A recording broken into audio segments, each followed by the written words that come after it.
like to welcome you to another episode of Mission Matters. My name is Adam Torres, and I'm so thrilled and excited to be at the 95th Annual Texas FFA Convention. We're covering the event live, as you can see by a lot of the blue jackets right behind me. We're going to have a lot of fun today, and my first guest of the entire convention. So Jeremiah Neal, hey, I just want to say welcome to the show. Thank you so much. Thank you for having me. It's great to be here. It's great to be here with all of the blue and gold jackets. It's just, it feels very welcoming and feels like home almost, I could say. All right, Jeremiah, so the goal here and my mission in coming out to Dallas, Texas, because it is hot out there, my mission is really to find out and to capture some of what makes Texas FFA so special. Like, what is that blue and gold magic? Yeah. So going back into your history, like, how did you get started with Texas FFA? Where did all that begin for you? It all began my sophomore year of high school. I walked into my principles of agricultural class, and my ag teacher's name was Jim Bob Stewart, and he kind of just threw me in. He asked me if I wanted to participate in hay judging and livestock judging and, you know, all of the contests that were there and available for students. And I think that already kind of jumps in and says what Texas FFA is. Of course, everywhere is different, but for me, Texas FFA was very much so a place where I could try new things and not feel bad about not understanding or knowing it completely. Yeah. So did you grow up in like an agricultural household? No, not at all. So my family has always had horses, or my grandpa has always had horses, but never grew anything aside from raised anything aside from horses, or grew anything aside from tomatoes and cucumbers in a garden. So aside from that, nothing agriculturally related in my background. So what do you think kind of surprised you as you started getting into Texas FFA? Because I'll tell, I mean, I can't grow. I mean, I tried to grow a couple things. It doesn't work very well for me. Yeah. Like, what surprised you as you started getting involved? The fact of being able to not only understand and support real science, I guess you could say, but also social science, and both are real sciences. So don't get me wrong with that. But, you know, there's a big difference between a social science point of view, which is, you know, going to be all of your speaking events, your parliamentary procedure, all of that thing, the things that, you know, students that aren't showing animals or aren't actually out there on the farm or whatever that may be, they're not doing that, but they're on the social side of it. So really and truly, you know, this convention is something that those students get to come out and say, I worked hard all year long. I'm either going to continue working this week and compete, or I get to kind of just see that and watch it on the stage. So. Now, I see that button that you're wearing there. Let's make sure that the camera can see it for a second there. Yeah, that big old, okay, so PSO, what does that mean? Past State Officer.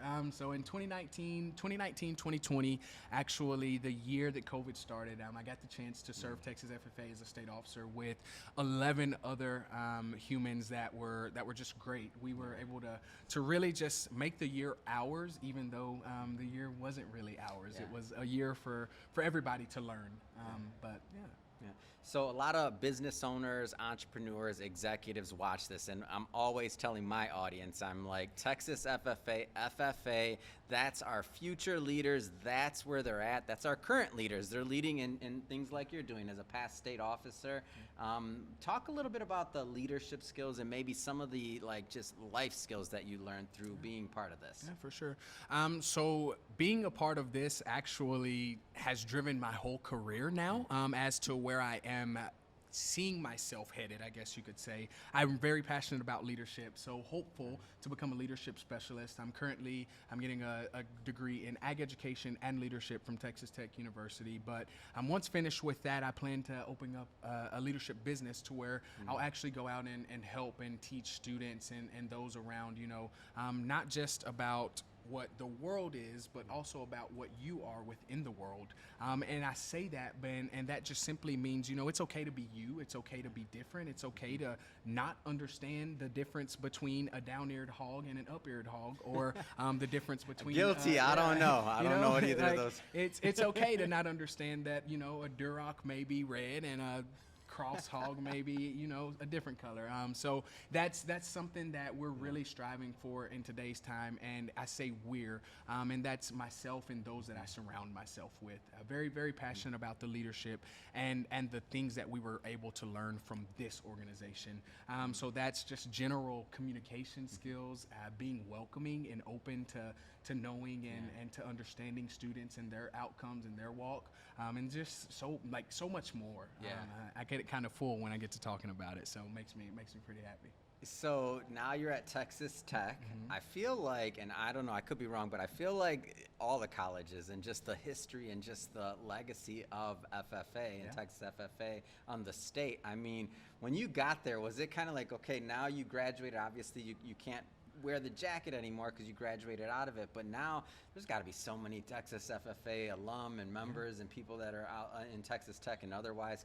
I mean, I'm driving in the Uber, like anytime I talk about FFA and I'm in Texas, like everybody knows what it is and the significance that it's had on the state. Like maybe talk a little bit about that, and as you transition into your next phase of being Texas FFA alum. Yeah, for sure. So really unique opportunity here actually in Texas.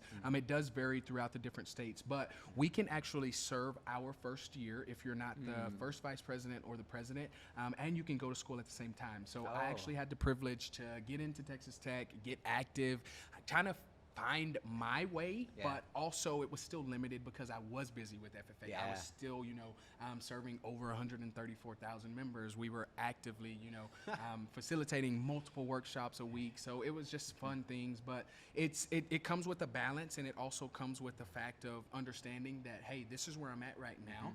Let me live in the moment. Let me understand what I have, who I have, and then I can kind of branch out afterwards. And that's exactly what I've done. So the year following my state office year, it was the year back from COVID, and I got in and I got as active as possible. I found those organizations, and I found exactly what I needed to be successful as a college student outside of the blue and gold jacket. So that's something that I'm also very thankful for. And Texas FFA actually set us up, and they were like, hey guys, here's some things that, maybe you should look at. Maybe you're interested in, going this route or that route, or, joining this club or this org that you've never thought about, just to kind of help us find and explore those opportunities outside of the jacket. So 2023 is when we're recording this, because this will be out there for a long time. What's one of your favorite parts of convention, and why should people attend? My favorite part of convention would just simply have to be coming here and seeing all of my friends. So for someone new, that would look like you coming here and seeing all of your potential friends. And I say potential friends just simply because of the fact of everyone's here to have fun. They're here to kind of get out of that comfort zone and learn about the different CDEs and LDEs that each of us may participate in. So I look forward to it because I get to look down there, and I can almost point at about anyone and say, hey, that's my friend, and this is how. It may be the fact that we showed together. It may be the fact that we competed against each other in extemporaneous speaking. But at the end of the day, we're still friends, and we're still connected through the blue and gold jacket. And even outside of the blue and gold jacket, we're still connected through the relationship that we built while inside of it. So ultimately, my favorite thing is being able to come and just simply look down here and say, hey, these are people that I may not look like, I may not sound like, but we're still friends. We still hang out, and we still ultimately help the world grow each and every day by feeding the population and by brainstorming and effectively communicating what we are passionate about to others. Fantastic. Well, Jeremiah, really appreciate you coming on the show today, and for you being you and out here preaching the message of Texas FFA. For everybody watching, we're going to have more interviews coming up. We have a whole series coming up for the Texas FFA convention, so more to come. And Jeremiah, thanks again for coming on the show. Thank you for having me.